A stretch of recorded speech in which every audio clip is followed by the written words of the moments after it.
کہا جاتا ہے جب بغداد میں خلیفہ ہارون رشید، وزیر جعفر اور غلام مسرور رات کو عوام کا حال جاننے نکلے تو ایک اندھیری گلی میں 3 قلندر نظر آئے اور ہر ایک کی ایک ہی آنکھ تھی۔ خلیفہ نے اگلے دن ان کو دربار میں بلایا اور حکم دیا کہ وہ اپنی کہانی سنائیں۔ سب سے پہلا قلندر آگے بڑھا، سر جھکایا اور کہنے لگا، میں ایک بادشاہ کا بیٹا تھا، مگر آج لوگ مجھے ایک آنکھ والا فقیر کہتے ہیں۔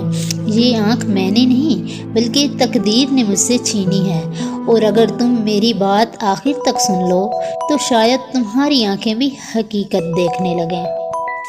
پہلے قلندر کی آپ بیتی: میں ایک بادشاہ کا لڑکا ہوں، میرے چچا بھی ایک علاقہ کے حاکم تھے۔ مجھے چچا کے یہاں جانے کا بہت کم اتفاق ہوا تھا، مگر ایک مرتبہ میں اپنے والد سے اجازت لے کر چچا کے یہاں گیا۔ وہاں میرے چچا زاد بھائی نے میری بہت آؤ بھگت کی، وہ میرا ہی ہم عمر تھا۔ چند روز میں ہم بے تکلف دوست بن گئے۔ ایک روز میرا بھائی کہنے لگا کہ مجھے تم سے ایک ضروری کام ہے، اگر تم قسم کھاؤ کہ کسی پر ظاہر نہیں کرو گے تو میں تم سے کہوں گا۔ میں چونکہ اس سے کافی مانوس ہو چکا تھا، اس لیے بے تکلف قسم کھائی۔ وہ کہنے لگا، اچھا تم یہیں ٹھہرو، میں ابھی آتا ہوں۔ تھوڑی دیر میں وہ ایک نوجوان حسین لڑکی کو ساتھ لیے ہوئے آیا اور مجھ سے کہنے لگا، اس کو فلاں باغ میں لے چلو، میں ابھی آتا ہوں۔ میں اس لڑکی کو لے کر باغ میں پہنچ گیا جہاں اس نے کہا تھا۔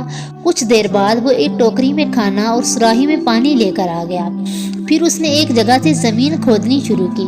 کچھ کھدائی کے بعد ایک دروازہ نمودار ہوا۔ میرا چچیرا بھائی اور وہ لڑکی اپنے سامان کے ساتھ اندر چلے گئے اور فوراً دروازہ بند کر لیا اور مجھ سے کہہ دیا کہ مٹی ڈال کر اوپر سے برابر کر دو۔ میں نے آوازیں بھی دی لیکن انہوں نے کوئی جواب نہ دیا۔ میں اپنی قسم سے مجبور تھا۔ مٹی برابر کر کے گھر واپس چلا آیا، لیکن طبیعت پریشان تھی۔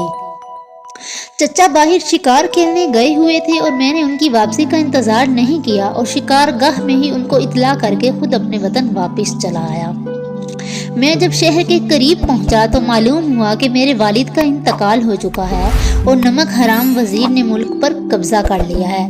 جیسے ہی میں شہر میں داخل ہوا، سپاہیوں نے مجھے گرفتار کر لیا، نمک حرام وزیر کے پاس لے گئے۔ وزیر مجھ سے پہلے ہی بہت ناراض تھا، کیونکہ ایک بار بچپن میں میرے ہاتھ سے اس کی آنکھ میں غلیل لگ گیا تھا، جس سے اس کی ایک آنکھ ضائع ہو گئی تھی۔ اب اس کو انتقام کا موقع مل گیا۔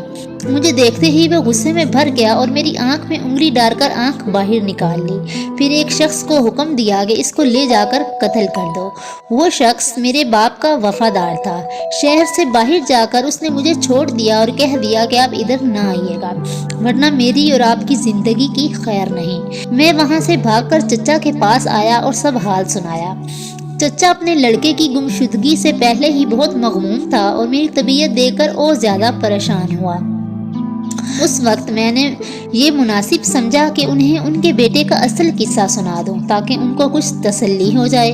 چنانچہ میں نے اپنی قسم توڑ دی اور سب واقعہ چچا سے بیان کر دیا۔ چچا اسی وقت باغ میں گئے، زمین کھود کر تہ خانے میں داخل ہوئے۔ وہاں جا کر کیا دیکھتے ہیں کہ میرا چچا زاد بھائی اور وہ لڑکی ہم آغوش لیٹے ہیں۔ قریب جا کر دیکھا تو وہ مردہ تھے۔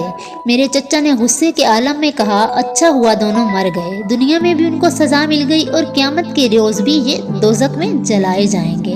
میں نے حیرت سے چچا کی طرف دیکھا کہ ان کو غم سے زیادہ غصہ ہے، تو وہ کہنے لگے کہ یہ بد نصیب جس لڑکی کے ساتھ پڑا ہے یہ اس کی حقیقی بہن ہے۔ مجھ سے پوشیدہ اس نے یہ تہ خانہ تعمیر کرایا تھا اور تمہیں دھوکہ دے کر اپنی بہن کے ساتھ یہاں آ گیا۔ اس کے بعد ہم وہاں سے چلے آئے۔ ابھی چند روز بھی آرام سے نہ رہنے پائے تھے کہ وہی نمک حرام وزیر فوج جمع کر کے میرے چچا کے ملک پر بھی چڑھ آیا۔ ہمارے پاس ساز و سامان بہت کم تھا، فوج بھی زیادہ نہ تھی، اس لیے شکست کھائی۔ میرے چچا بھی لڑائی میں کام آ گئے، مجبوراً مجھے وہاں سے نکلنا پڑا۔ اب دنیا میں کوئی ٹھکانہ نہ تھا اور میں نے قلندرانہ وضع اختیار کر لی اور جگہ جگہ پھرنے لگا۔ چنانچہ آج میں بغداد میں پہنچا تھا اور ان دونوں قلندروں سے بھی آج ہی ملاقات ہوئی تھی۔ یہ قصہ سن کر زبیدہ نے اس کو چھوڑ دیا۔ وہ قلندر بھی ایک سمت کھڑا ہو گیا تاکہ باقی لوگوں کی داستان سن سکے۔ دوسرے قلندر کی داستان ہم نیکسٹ ویڈیو میں جانیں گے۔ تب تک کے لیے دیجیے اجازت۔ اللہ حافظ۔